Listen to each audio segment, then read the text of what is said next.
Hola, hola a todos, soy Kareneira de Orientación Inmobiliaria y el día de hoy te quiero hacer una pregunta. ¿Realmente conoces qué tan grande es la Ciudad de México? Porque vivir en el norte de la ciudad puede ser una experiencia totalmente diferente a vivir en el sur, en el poniente, oriente o incluso en el centro. Desde precios, movilidad, servicios, áreas verdes, conectividad, incluso el tipo de vivienda que puedes encontrar en las diferentes áreas cambia muchísimo, depende de dónde estés. Y si estás pensando en comprar una propiedad, mudarte a Ciudad de México o incluso vender una propiedad que ya tienes aquí, entender las diferencias de estas dinámicas puede ayudarte a tomar una decisión mucho más informada. Y por favor, quédate hasta el final porque también vamos a hablar de algo que causa muchísima confusión. Ciudad de México y zona metropolitana son lo mismo. Spoiler, no. Bueno, antes de empezar, vamos a poner las dimensiones de la ciudad en perspectiva. La Ciudad de México está conformada oficialmente por 16 alcaldías y bueno, tiene una población de más de 9.156.000 habitantes. Es decir, concentra aproximadamente el 6.81% de la población nacional. Sin embargo, la Ciudad de México es la entidad más densamente poblada porque su territorio es únicamente el 0.1% de la superficie total de todo el país. Y si consideramos a toda la zona metropolitana, la cifra asciende a más de 23 millones de personas. Imagínate, así de enorme es la ciudad. Hay algo importante aquí. Cuando escuches hablar de Ciudad de México, muchas veces también vas a escuchar el término zona metropolitana del Valle de México. Y no estamos hablando exactamente de lo mismo.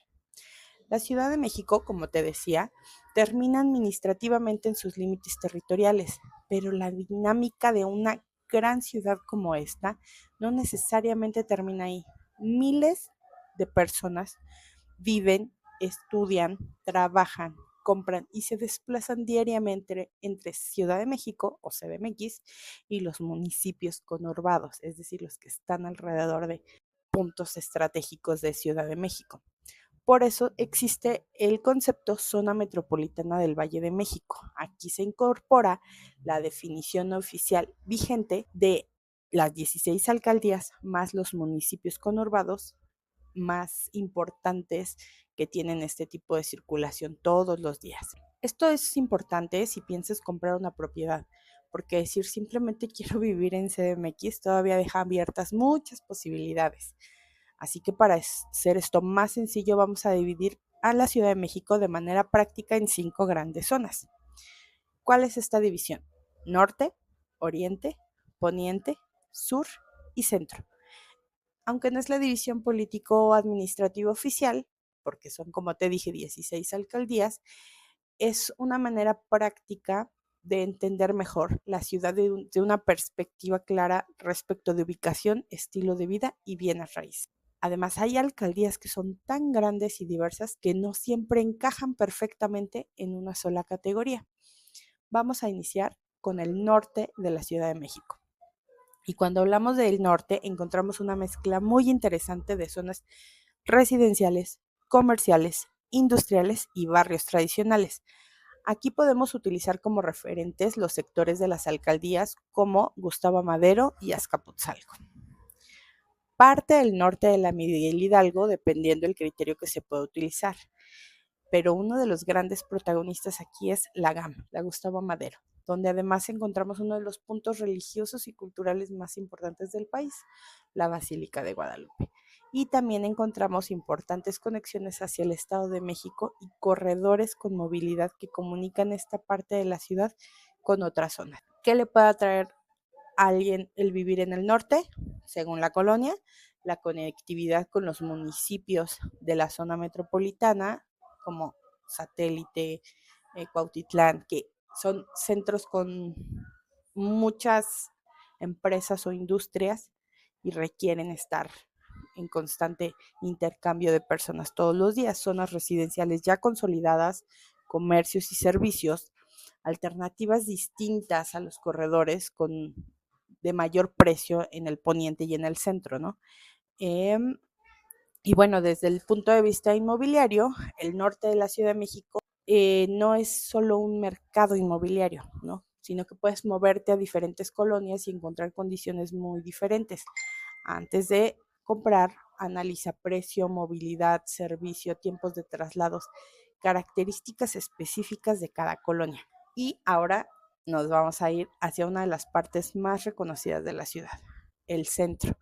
Cuando hablamos del centro, podemos utilizar como referencia zonas de la Alcaldía Cuauhtémoc y Benito Juárez. Hay sectores centrales de Miguel Hidalgo y algunos de Venustiano Carranza, según la clasificación que se puede utilizar, porque en el centro encontramos obviamente el centro histórico con algunos de los corredores urbanos más conocidos de Ciudad de México, como Reforma, Roma, Condesa, Juárez, Polanco, del Valle, Narvarte y muchas otras zonas que forman parte del enorme ecosistema central de la ciudad, aunque pertenezcan a otras alcaldías. ¿Qué encuentras aquí? Una de las grandes ventajas de vivir en el centro es una gran concentración de oficinas, restaurantes, entretenimiento, cultura, museos, hospitales, universidades, comercio, transporte público, y creo que es de las zonas con una vida o accesos peatonales y de ciclismo más consolidados, ¿no? A veces el tema de andar en bici en Ciudad de México no es para todas las zonas, pero yo creo que en el centro es de las que tiene más consolidada porque es una zona bastante pequeña a la que sí te puedes trasladar como en bici, en metrobús, el metro prácticamente. Entonces, es de las zonas yo creo que mejor conectadas de toda la ciudad.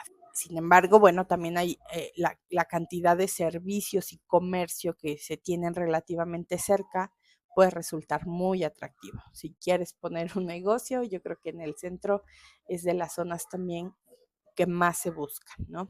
¿Qué implica esto? Una mayor densidad de población, tráfico, ruido, estacionamientos limitados, precios elevados, obviamente, en corredores de alta demanda y edificios con edades y características muy peculiares que quizá no puedas encontrar en otras zonas.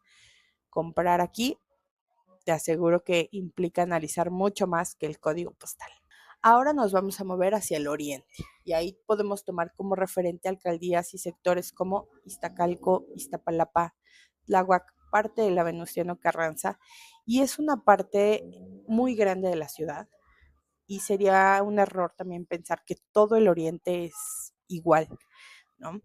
¿Qué caracteriza al oriente? Encontramos grandes zonas habitacionales, comercio local, infraestructura urbana, conexiones importantes hacia la zona oriente de la zona metropolitana, y existen también zonas con una identidad comunitaria y cultural bastante marcada. No siempre la zona más famosa es automáticamente la que más sentido tiene para tus presupuestos y necesidades. Quizá para un comprador de primera vivienda, ciertas colonias del oriente le pueden abrir alternativas que quizá no habían considerado, porque existen espacios donde puedes encontrar mm, oferta inmobiliaria bastante accesible. Pero, ¿qué hay que evaluar aquí?